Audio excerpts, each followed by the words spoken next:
Hello friends, welcome back to my YouTube channel AS nursing education. I hope आप सब लोग अच्छे होंगे। तो मेरा जो आज का जो टॉपिक है कोल्ड चेन।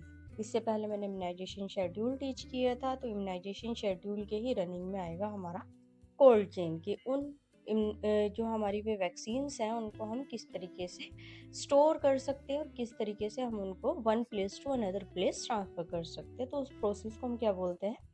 कोल्ड चेन बोलते हैं। तो आइए स्टार्ट करते हैं। सबसे पहले डेफिनेशन के साथ। डेफिनेशन में क्या आ जाएगा? A system of storing and transporting the vaccine. तो एक ये सिस्टम होता है जिसमें हम स्टोर भी कर सकते हैं, ट्रांसपोर्ट भी करते हैं। एक ये चेन जो होती है वैक्सीन की, इनको हम क्या बोलते हैं? कोल्ड चेन बोलते हैं। इसमें हमें प्रॉपर टेम्परेचर का भी ध्यान रखना पड़ता है कि टेम्परेचर हमारा प्रॉपर मेंटेन रहना चाहिए। इसी प्रोसेस को हम क्या बोलते हैं? कोल्ड चेन बोलते हैं। तो इम्पोर्टेंस क्या होती है कोल्ड चेन की? कोल्ड चेन की इम्पोर्टेंस होती है obtaining the vaccine from the manufacturers से वैक्सीन एक ऑप्टिमम टेम्परेचर पे हम किस तरीके से रिसीव कर सकते हैं, किस तरीके से हम स्टोर करके ट्रांसपोर्ट कर सकते हैं और किस तरीके से हम नेचुरली भी स्टोर करके रख सकते हैं। Maintaining the supply of vaccine, जो हमारी वैक्सीन है उसकी सप्लाई को भी हम किस तरीके से मेंटेन रख सकते हैं। Having information about essential equipments supply electricity.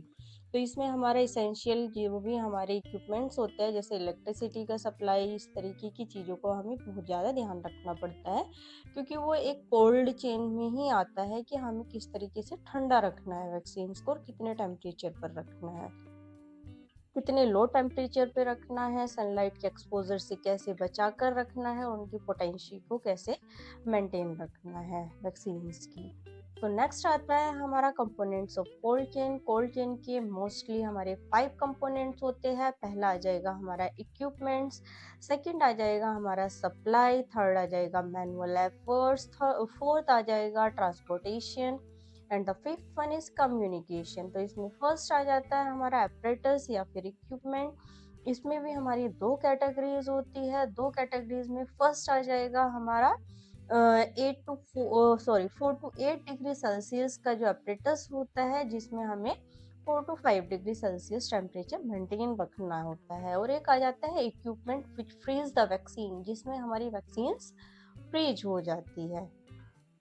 Types of equipment में अब हमारे भी इसमें भी टाइप्स आ जाते हैं। इसमें भी हमारे 5 to 6 टाइप्स के होते हैं। वैक्सीन कैरियर्स हो जाते हैं, जैसे हम पोलियो वगैरह वाले आते हैं हमारे हाउस टू डोर, उनके पास एक बैग होता है, तो वो वैक्सीन कैरियर होता है। कोल्ड पैक हो सकता है, डेली कैरियर हो सकता है, रेफ्रिजरेटर हो सकता है और वॉक इन कूलर भी हो सकता है। इसमें अदर्स में भी कुछ चीजें आ सकती है। तो वैक्सीन कैरियर में क्या आ जाएगा? They are suitable to carry small quantities of vaccines। Vaccine carriers में क्या आ जाएगा कि स्मॉल क्वांटिटी की वैक्सीन ही हम इसमें रख पाते हैं, जिसमें हमारे 16 to 20 वाइल से इंक्लूड होती है। नेक्स्ट आ जाता है हमारा कोल्ड बॉक्स। कोल्ड बॉक्स में क्या आ जाएगा? ये एक थर्माकोल का बना होता है। थर्माकोल की लेयरिंग होती है इसमें अंदर, और इसमें भी हमारी इसकी क्वांटिटी होती है 5 लीटर्स to 20 लीटर्स होती है इसकी क्वांटिटी, और जिसमें हम वैक्सीन 1 वीक तक स्टोर कर सकते हैं। कोल्ड पैक्स और आइस पैक्स भी हमारे होते हैं इसमें। इसमें क्या होता है कि हमारी ये चारों साइड से हम इसमें जो हमारी वाइल्स होती है उनको कवर करके रखते हैं कोल्ड पैक्स और आइस पैक्स के हेल्प से।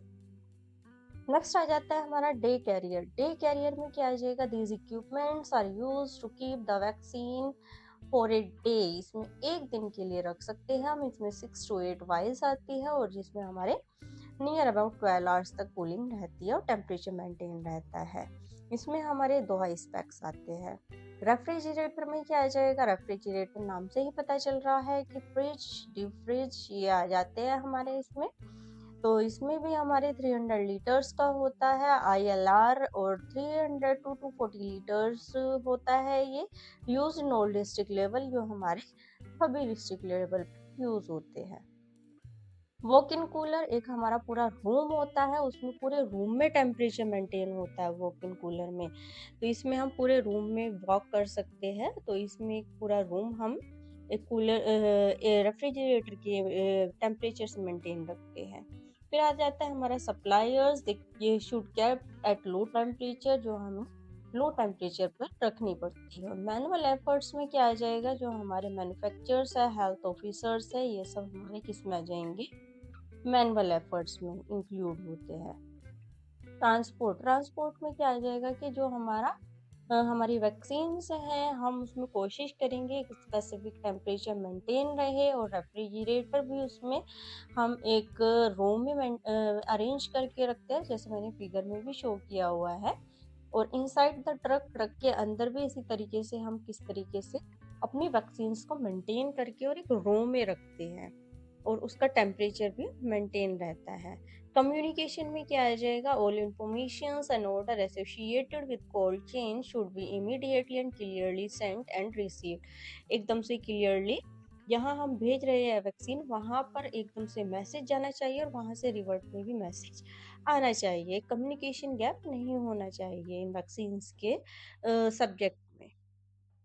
मेथड्स क्या हो सकता है इसमें कि methods of controlling cold chain, keep the vaccine in appropriate condition, follow the precautions, record the temperature, maintain the equipment of cold chain, कौन कौन सी उसमें वैक्सीन्स रखी है, keep the communication system and train all the peoples, जो भी हमारे peoples हैं उनको हमें ट्रेन करके रखना चाहिए सभी वैक्सीन्स के बारे में। Thank you so much. Thank you for watching my video. Please subscribe my channel. If you have any query, please drop the comment in the comment box. Thank you so much.